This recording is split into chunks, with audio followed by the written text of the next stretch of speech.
c'est un véhicule qui est basé sur un transit version propulsion, donc roue motrice arrière, sur lequel on a greffé au niveau de la boîte de vitesse une prise de mouvement qui va aller alimenter mécaniquement un essieu avant. Quand on est en fonctionnement normal, on a un fonctionnement automatique de la transmission, c'est-à-dire qu'on est en propulsion et quand les roues arrière vont patiner, le système central va le détecter et va envoyer du couple sur la partie avant, donc va entraîner les roues avant. Et quand ce patinage va se neutraliser, qu'on va revenir sur un sol adhérent, on va repasser en propulsion. Ça c'est pour le côté automatique, le côté facile pour l'utilisateur en fait.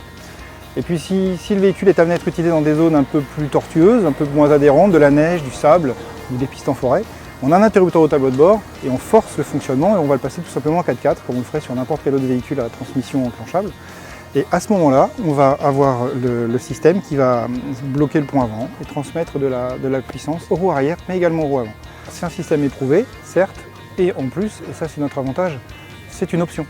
Ce n'est pas un aménagement, ce n'est pas passer dans les mains d'un aménageur ou d'un transformateur. C'est-à-dire que le véhicule, vous allez chez votre concessionnaire Ford ou chez votre vendeur de camping-car, tout dépend, vous le commandez en 4x4, il vous est livré d'usine par Ford en 4x4.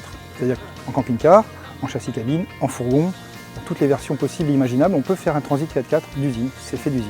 Ce Ford Transit, en fait, dans sa version 4x4, il n'est pas rehaussé. Non, il n'est pas rehaussé, pour la bonne et simple raison qu'on utilise les pièces d'origine du véhicule. Qui dit rehausse dit pièces spécifiques. Le rehausser des véhicules avec de la pièce qui est de la pièce, je dirais, adaptable ou aftermarket, ça peut être compliqué en termes de vie du véhicule, en termes de maintenance. Et puis le Transit tel qu'il est aujourd'hui, c'est un véhicule qui est amené à faire du chemin, de la piste, pas du franchissement. Même dans ces conditions-là, et pour l'avoir testé, je peux vous assurer que les capacités qu'il a sont déjà des capacités très intéressantes. En gardant ses caractéristiques d'origine, on garde un avantage à ne pas le rehausser.